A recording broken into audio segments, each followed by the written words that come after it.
dar un poco de información. Yo he estado muy cerca de todos estos procesos y yo me doy cuenta, pues, ¿qué pasa con los gobiernos?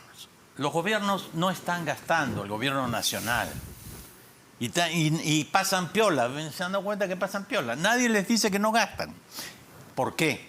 Porque en el mes de octubre hablan con el MEF para pasarle el dinero que no van a gastar, se lo pasan a los gobiernos regionales o a los alcaldes. Y le dice, ¿quieres plata? ¿Quieres plata? ¿Qué No, pero plata? si le pasan es que hay un presupuesto previsto en esos gobiernos regionales. No puede pasar dinero que no tiene destino. No, se lo partidas pasan. definidas. Se lo pasan porque normalmente, acuérdate que tú empiezas con un presupuesto aprobado, Sí. que es el punto Sí. de inicio, Sí. y terminas con un presupuesto mucho más grande, Sí. porque se van aumentando cada vez, Sí. metiendo nuevos proyectos, nuevas cosas. Esto es lo que ocurre. Entonces, ¿qué cosa es lo que pasa? Además, un gobierno regional o un alcalde, inclusive un ministro de Estado, no puede firmar un cheque para pagar a un proveedor si el MEF no se lo autoriza. Porque hay un sistema que se llama, ¿no es cierto? Y no puede. El señor Y no está... solamente eso, es que quiero que la gente entienda los problemas que hay para solucionarlos, porque hay que solucionarlos, ¿te das cuenta? Entonces, el otro tema es que hay que pedirle, también hay que hacer un estudio de factibilidad con una metodología que está pasada de moda ya, porque si usáramos esa metodología para aprobar la Panamericana, no pasaría. No pasaría. ¿Te das cuenta? Entonces, ¿qué cosa es lo que ocurre? Esto de que el cajero tenga todo bajo su poder es muy complicado para el desarrollo del país. Y luego tenemos también lo siguiente, que tú ves que un director de planificación o de proyectos de inversión en un gobierno regional o una alcaldía gana la 10ª parte de lo que ganan en Lima. ¿10ª parte? ¿Eh? 2.500 soles contra 25.000. Y en el mejor de los casos, 4.000 soles. ¿Te das cuenta? Entonces, yo te digo, a tareas iguales debe haber salarios iguales, porque hay iguales responsabilidades. Entonces tiene que haber, así como empezamos con todo el tema de la gerencia de servir, que es una cosa yo creo bastante buena, porque vamos uniformizando y quitando el clientelismo de los funcionarios del Estado. También debería haber una escala salarial única. Comprendemos entonces su crítica contra el funcionamiento del Ejecutivo. Queremos oír ahora al señor Guiovich que nos hable sobre el Legislativo, porque usted ha sido congresista, ha tomado distancias del Congreso, puesto que hace varios años que ya no está en él, y yo quisiera que nos haga un balance.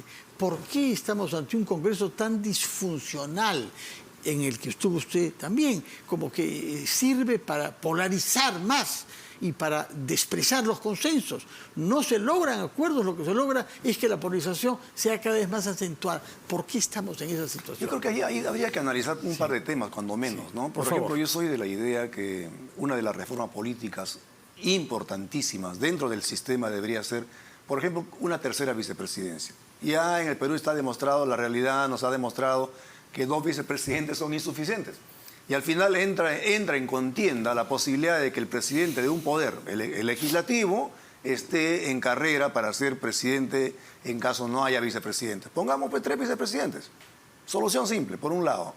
Y de otro lado, el Congreso de la República tiene la tarea sensible de ejercer control político. Y tiene que controlar, o sea, el Congreso tiene el 1 o 2% del presupuesto nacional. El 99% del presupuesto lo tiene el Ejecutivo, entonces tiene que ser fiscalizado. Y pero con un presupuesto votado en el Congreso, son ustedes los que votan el presupuesto. Claro, eran cuando estaba en el Congreso usted. Pero tiene que haber un control político sobre el Ejecutivo y tiene que hacerlo el Legislativo, eso está en la Constitución, tiene que haber control político. Y entonces, ¿qué sucede? ¿Qué hizo Pedro Castillo? Y no olvidemos que Pedro Castillo es el gran responsable de todo lo que nos viene pasando en estos días. Porque Pedro Castillo... Y yo no creo que Pedro Castillo solo, yo creo que atrás de Pedro Castillo hubo mucha gente que está hoy día muy tranquilita. Algunos de los cuales han desfilado hoy ante la subcomisión de acusaciones. Vamos a hablar después con Lady Cámara sobre eso. Ciertamente. Y entonces ellos que manejaban a Pedro Castillo son los grandes responsables de todo lo que viene pasando, porque ellos empezaron a cooptar al legislativo. Los niños son el mejor ejemplo de lo que es la cooptación de un poder del Estado a otro poder del Estado. Y entonces los problemas fueron increciendo. Fueron creciendo, ¿por qué? Porque no podía el Congreso ejercer control político. El ministro Silva del MTC, que debe estar hoy día desde Venezuela, mirando cómodamente lo que pasa, la desgracia que se vive en el país. No pudieron censurarlo, porque los niños y otros que aparentemente habrían recibido obras que no es su función, precarizaron el Congreso de la República. Bueno, pero no es solamente en esa época. Mira tú en la época de PPK. Fujimori y sus 10 congresistas fujimoristas que recibieron dinero en obras para poder votar a favor, ¿no es cierto? Claro que sí. Y tenemos antes también, o sea, pero siempre ha habido como una tendencia del Ejecutivo a conseguir votos a través de ese tipo de cosas. Y también debería abolirse. Por eso es la importancia. La posibilidad de que un congresista en algún momento sea ministro. No puede ser. No debería ser. Si te eligen para fiscalizar y controlar al Ejecutivo, ¿tú cómo es que terminas siendo parte del Ejecutivo? De acuerdo. Hay una distorsión de lo que es la voluntad popular, ¿no? Pasa en todas las democracias. Entonces, es una pregunta súper importante. ¿Qué hacemos?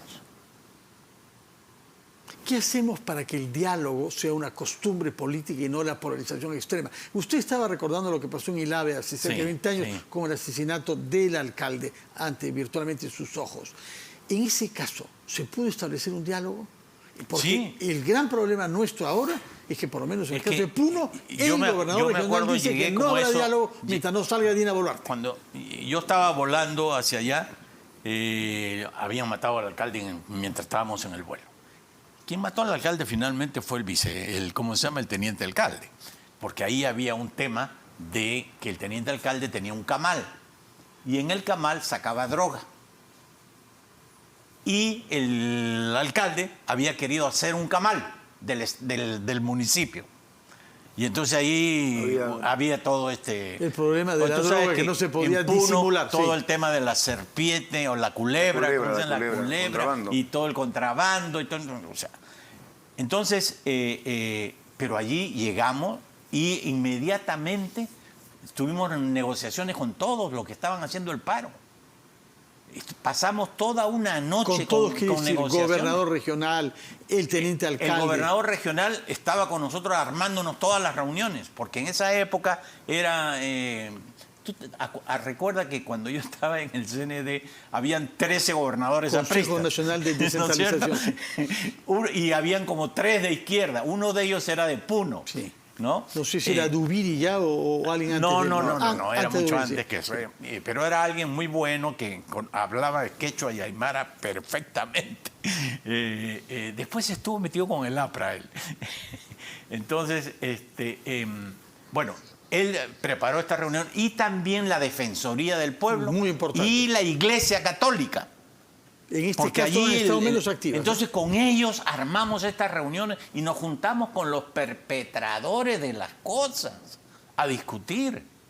Y yo hasta había sido mandado por el Consejo de Ministros y por lo tanto tenía la capacidad para poder tomar decisiones. ¿Qué ha pasado, general, para que ahora algo así no sea imaginable? Palabras finales, por favor. ¿Por qué hemos perdido la capacidad de dialogar en el Perú entre quienes no pensamos lo mismo? Hay un fenómeno que hay que analizar, es el hecho de que hoy día los cabecillas, o los, digamos, vamos a decirle los mandos de los que vienen a marchar, o los que vienen a protestar, o los que bloquean carreteras, tienen un sistema de relevos para no dejarse capturar por la policía, porque para ellos es estratégico que los mandos se mantengan siempre tras bambalinas, ¿no?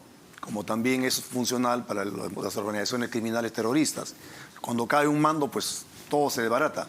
Para evitar eso, ellos han venido rotando, ¿no? Un día están algunos, otro día están otros. Entonces es muy difícil encontrar interlocutores, porque yo sí creo también en el diálogo. Creo en el diálogo como un mecanismo indispensable como parte de la democracia. Ni en el Congreso, ni en el terreno social.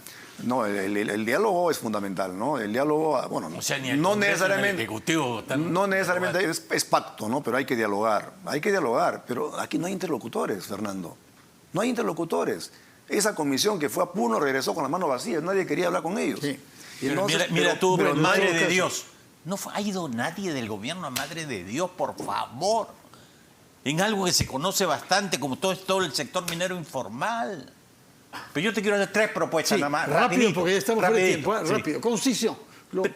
Primera propuesta, yo creo que deberían de aprobar la ley que ha mandado el Ejecutivo adelanto de elecciones. Ya se rechazó, ya fue... Pero ojalá reconsidere. Segunda propuesta, la izquierda tiene que aprobar eso y dejar el tema de la Asamblea Constituyente. ¿Y cómo se trata eso? Porque no hay duda que hay bastantes cambios que hay que hacer a nivel. Sí. La reforma del Estado se dejó. Y tercer punto. Es que en el acuerdo nacional se cree un grupo de trabajo que empiece a dialogar de una manera... También sesionó el acuerdo nacional y no ha podido avanzar mucho. No terminaron la reunión. No, perdóname. Se ponga y a construir una agenda de qué cambios se requieren hacer en una Constitución. Bueno, hemos tomado nota de sus tres recomendaciones. Tiene 30 segundos para culminar, general Guillovich. Yo creo que hay que seguir luchando para defender la democracia, Fernando. Es un tema que puede sonar hasta repetitivo, pero este es un enfrentamiento que está buscando cambiar el sistema democrático por uno que nos es ajeno. Nosotros no queremos ser bolivarianos. La gran mayoría de los peruanos que apostamos por una democracia donde prime la libertad de prensa que tanto nos han cuestionado Castillo, Puca y todos ellos. Esas libertades son pilares fundamentales de la democracia. Entonces hay que defender la democracia con todo, hay que defenderla, pero nunca descartar la posibilidad de un diálogo. Ojalá que encontremos interlocutores y que salgan. Ojalá que se sienta caso. Gracias por haber estado acá, por dialogar entre ustedes y por respetar los horarios, que forma parte... pero no solamente la democracia formal, sino la democracia real. Bueno, real. Señor Thaís, muchas gracias, señor Guives, muchas gracias. Tenemos lamentablemente que interrumpir ya nuestra conversación, el tiempo no lo impone.